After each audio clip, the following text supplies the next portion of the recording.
Welcome back to my channel. मैं आलोक कुमार आप सभी का स्वागत करता हूं अपने यूट्यूब चैनल स्टडीपुर में। तो दोस्तों, आज का वीडियो शुरू करने से पहले अगर आपने मेरे चैनल को सब्सक्राइब नहीं किया है, जल्दी सब्सक्राइब कर लीजिए, बेल आइकन प्रेस कर दीजिए, जिससे मेरी वीडियो की सारी नोटिफिकेशन आप तक सबसे पहले पहुँच सके।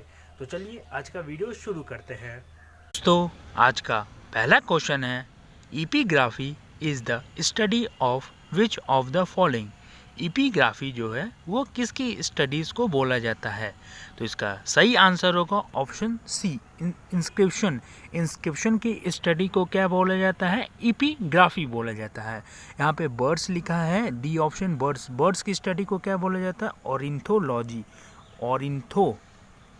ऑर्निथोलॉजी बोला जाता है बर्ड्स की स्टडी को। यहाँ पे आप देख सकते कॉइन्स लिखा है, कॉइन्स की स्टडी को क्या बोला जाता है? नोमेस्टोस्टैटिस। NOMESTITY न्यूमेस्टोस्टैटी बोला जाता है। तो चलिए नेक्स्ट क्वेश्चन पे चलते हैं। In which field is BC Roy award given. कौन से फील्ड में BC रॉय अवार्ड दिया जाता है? तो इसका सही आंसर होगा ऑप्शन सी, मेडिसिन। मेडिसिन के फील्ड में BC रॉय अवार्ड दिया जाता है। BC रॉय का पूरा नाम क्या है? बिधान चंद्र रॉय। विधान चंद्र रॉय इनका पूरा नाम है। और ये मेडिसिन के फील्ड में कब दिया जाता है? 1 जुलाई को दिया जाता है। 1 जुलाई को क्यों दिया जाता है? क्योंकि 1 जुलाई को क्या मनाया जाता है? डॉक्टर्स डे मनाया जाता है। 1 जुलाई को क्या मनाया जाता है? डॉक्टर्स डे मनाया जाता है। ये आप फोटो देख सकते हैं, ये कौन है? ये BC रॉय हैं। तो इसका सही आंसर था option C, medicine. Next question पे चलते हैं। What is the accounting year of the Reserve Bank of India? तो इसका सही आंसर होगा ऑप्शन बी, जुलाई और जून। 1 जुलाई से 1 जुलाई टू 30 जून। 1 जुलाई से 30 जून जो होता है वो क्या होता है? अकाउंटिंग ईयर होता है। किसका? रिजर्व बैंक ऑफ इंडिया का। रिजर्व बैंक, ये फोटो में आप देख सकते हैं, ये कौन है? ये रिजर्व बैंक के प्रेजेंट गवर्नर है। इनका नाम क्या है? शक्तिकांत दास। शक्तिकांत दास क्या है? रिजर्व बैंक के क्या है? गवर्नर है अभी प्रेजेंट में। रिजर्व बैंक ऑफ इंडिया कब बना था? 1 अप्रैल 1935 को RBI क्या बना था। और RBI के नेशनलाइजेशन कब होता है? नेशनलाइजेशन का मतलब होता है कि गवर्नमेंट ने इसे कब अपना लिया था? नेशनलाइजेशन हुआ था 1 जनवरी 1949 को RBI का क्या हुआ था? नेशनलाइजेशन हुआ था। तो आप लोग ये दोस्तों याद रखिएगा और नोट्स भी बनाते रहिएगा, जिससे आपको रिवीजन करने में बहुत ही हेल्प मिलेगा। नेक्स्ट क्वेश्चन पे चलते हैं। What is the position of the earth when it is at the greatest distance from the sun? तो इसका सही आंसर होगा ऑप्शन सी, पेरीहिलियन। पेरीहिलियन क्या रहता है? वो ग्रेटेस्ट डिस्टेंस रहता है अर्थ का, कहाँ से? सन से। पेरीहिलियन कब होता है? 4 जुलाई। माफ़ कीजिएगा, इसका सही आंसर होगा ऑप्शन ए, एपेलियन।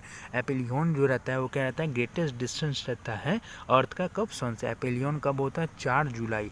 4 जुलाई को क्या रहता है? एपेलियन रहता है। और कितना डिस्टेंस हो जाता है? 152.7 मिलियन किलोमीटर। 152.7 मिलियन किलोमीटर जो होता है वो क्या होता है? डिस्टेंस हो जाता है। और यहाँ पे पेरीहिलियन लिखा है। पेरीहिलियन कहता है ये मिनिमम डिस्टेंस, मतलब सबसे शॉर्टेस्ट जो डिस्टेंस रहता है अर्थ एंड सन के बीच में, उसे क्या बोला जाता है? पेरीहिलियन बोला जाता है। और पेरीहिलियन कब रहता है? 3 जनवरी 3 जनवरी को क्या रहता है? पेरीहिलियन रहता है। और डिस्टेंस पूछे कितना होता है? 147.1 मिलियन किलोमीटर। 147.1 मिलियन किलोमीटर जो होता है वो क्या होता है? डिस्टेंस हो जाता है। तो आप लोग याद रखिएगा, एपेलियन जो रहता है वो ग्रेटेस्ट डिस्टेंस होगा, जो कि इसका आंसर भी है। और पेरीहिलियन जो होता है वो मिनिमम, सबसे शॉर्टेस्ट डिस्टेंस होता है। कब होता है? 3 जनवरी को 147.1 मिलियन किलोमीटर हो जाता है। चलिए नेक्स्ट क्वेश्चन पे चलते हैं। Where is the great barrier reef located? कहाँ पे ग्रेट बैरियर रीफ लोकेटेड होता है? तो इसका सही आंसर होगा ऑप्शन ए, पैसिफिक ओशन। पैसिफिक ओशन में होता है। और कहाँ पे होता है? ऑस्ट्रेलिया। कंट्री पूछे कौन से कंट्री में लोकेट करता है? तो ऑस्ट्रेलिया। ऑस्ट्रेलिया के किस साइड में? ये क्वेश्चन इसको आप लोग जरूर लिख लीजिएगा। ऑस्ट्रेलिया के ईस्टर्न साइड में, ऑस्ट्रेलिया का जो ईस्टर्न साइड है वहाँ पे ग्रेट बैरियर रीफ लोकेट करता है। और ईस्टर्न साइड पे कहाँ पे? क्वींसलैंड। ऑस्ट्रेलिया के ईस्टर्न साइड में क्वींसलैंड एक जगह है, वहाँ पे ग्रेट बैरियर रीफ लोकेट करता है। तो ये आंसर हो गया। तो और पैसिफिक ओशन जो होता है, पैसिफिक ओशन सबसे बड़ा ओशन है, उसके बाद अटलांटिक आता है, उसके बाद आर्टिक होता है। यहाँ पे आर्टिक 2 बार लिख दिया गया है, एक ही बार समझिएगा। और पैसिफिक ओशन होता है। अटलांटिक ओशन जो होता है, अटलांटिक ओशन जो है वो बिजिएस्ट ओशन है। किसके लिए बिजिएस्ट ओशन है? किसके लिए? ट्रेड एंड कॉमर्स के लिए, मतलब बिजनेस के लिए जो सबसे बिजिएस्ट ओशन है वो कौन सा है? पैसिफिक ओशन है। और यहाँ पे अटलांटिक ओशन है, माफ़ कीजिएगा, अटलांटिक ओशन जो है वो बिजिएस्ट ओशन है। किसके लिए? ट्रेड एंड कॉमर्स के लिए। और जो पैसिफिक ओशन है, पैसिफिक ओशन को और क्या बोला जाता है? Rings of fire. Rings of fire किसे बोला जाता है? पैसिफिक ओशन को बोला जाता है रिंग्स ऑफ फायर बोला जाता है। और पैसिफिक ओशन में जो होता है वो सबसे ज़्यादा एक्टिव वॉल्केनोज पूछे कहाँ पे सबसे ज़्यादा आते हैं, तो पैसिफिक ओशन में ही आते हैं, इसलिए इसे क्या बोलते हैं? रिंग्स ऑफ फायर बोला जाता है। तो इस क्वेश्चन को आप लोग ध्यान से देख लीजिएगा, where is great barrier of reef located, तो इसका सही आंसर होगा ऑप्शन ए, पैसिफिक ओशन में। चलिए नेक्स्ट क्वेश्चन पे चलते हैं। The land mass of India has an area of 10 million square kilometre, तो इसका सही आंसर होगा ऑप्शन सी, 3.28 किलोमीटर जो है वो क्या है? लैंड मास है इंडिया का, 3.28 मिलियन स्क्वायर किलोमीटर है। इसका अगर पूरा नंबर लिखा जाए तो 32,87,263 जो है क्या मिलियन स्क्वायर किलोमीटर, ये लैंड मास है इंडिया का। तो आप लोग इसे नोट्स में लिखते रहिएगा, जिससे आपको रिवीजन करने में बहुत हेल्प मिलेगा। चलिए नेक्स्ट क्वेश्चन पे चलते हैं।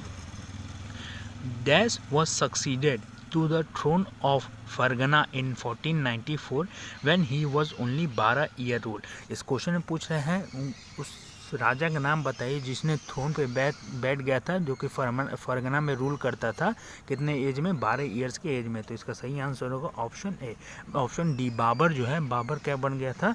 राजा बन गया था। किस साल की उम्र में? 12 साल की उम्र में। और बाबर कहाँ पे रूल करता था? अफगानिस्तान में रूल करता था। अफगानिस्तान के कौन से डिस्ट्रिक्ट में? फरगना डिस्ट्रिक्ट था अफगानिस्तान का, वहाँ पे रूल करता था। बाबर इंडिया कब आया था? बाबर इंडिया आया था 1526 में। 1526 में बाबर जो है वो इंडिया में आता है। और इस पानीपत का फर्स्ट लड़ाई, पानीपत का जो प्रथम युद्ध है वो किसके साथ लड़ा था? इब्राहिम लोदी डायनेस्टी के जो लास्ट रूलर थे इब्राहिम लोदी, उसके साथ क्या लड़ा था? पानीपत का प्रथम युद्ध लड़ा था। तो आप लोग क्वेश्चन को ध्यान से देखिएगा और आंसर होगा इसका ऑप्शन डी, बाबर। चलिए नेक्स्ट क्वेश्चन पे चलते हैं। The male sex organ in a flower is, जो मेल सेक्स ऑर्गन होता है फ्लावर का, उसे क्या बोला जाता है? तो इसका सही आंसर होगा ऑप्शन बी, स्टेमन जो होता है वो क्या होता है? मेल सेक्स ऑर्गन होता है फ्लावर में। और क्वेश्चन एग्जाम में ऐसा क्वेश्चन है जो फीमेल सेक्स ऑर्गन होता है फ्लावर में, उसे क्या बोला जाता है? तो उसे बोला जाता है पिस्टिल को क्या बोला जाता है? फीमेल सेक्स ऑर्गन बोला जाता है फ्लावर का। और मेल सेक्स ऑर्गन किसे बोला जाता है? स्टेमन को बोला जाता है। Next question. The property of metal by which it can be drawn into wires is, पूछ रहा है क्वेश्चन में वो प्रॉपर्टी बताइए मेटल का जिसके वजह से उसे क्या कर सकते हैं? ड्रॉ कर सकते हैं वायर्स में। तो इसका सही आंसर होगा ऑप्शन सी, डक्टिलिटी। मेटल की वो प्रॉपर्टी डक्टिलिटी होती है जिसकी वजह से क्या होता है? जो मेटल है उसको हम लोग वायर में कन्वर्ट कर सकते हैं। और पूछे शीट्स में, अगर एग्जाम में पूछे the property of metal by which it can be drawn into sheets में अगर पूछे तो मेलिबिलिटी होता है। तो आप लोग ध्यान रखिएगा। अब वायर्स में पूछे तो डक्टिलिटी होता है, अगर शीट्स में पूछे कि शीट्स में कन्वर्ट कर सकते हैं तो उसका रहता है मेलिएबिलिटी रहता है। नेक्स्ट क्वेश्चन पे चलते हैं। गोल गुम्बज वॉज डिज़ाइन बाय, गोल गुम्बज को किसने डिज़ाइन करा था? तो इसका सही आंसर होगा option D, Yaqut of Dabul ने क्या करा था? डिज़ाइन करा था। किसे? गोल गुम्बज को। गोल गुम्बज कहाँ पे है? कर्नाटक में है। कहाँ पे? कर्नाटक, बीजापुर में है। कर्नाटक में बीजापुर है, वहीं पे है। क्या है? गोल गुम्बज, इसको डिज़ाइन करा था याकूत ऑफ दाबुल ने डिज़ाइन करा था। नेक्स्ट क्वेश्चन, ये आप देख सकते हैं, ये क्या है? गोल गुम्बज है जो कि कहाँ पे? कर्नाटक में है, बीजापुर में है। याकूत ऑफ दाबुल ने इसे डिज़ाइन करा था। चलिए नेक्स्ट क्वेश्चन चलते हैं।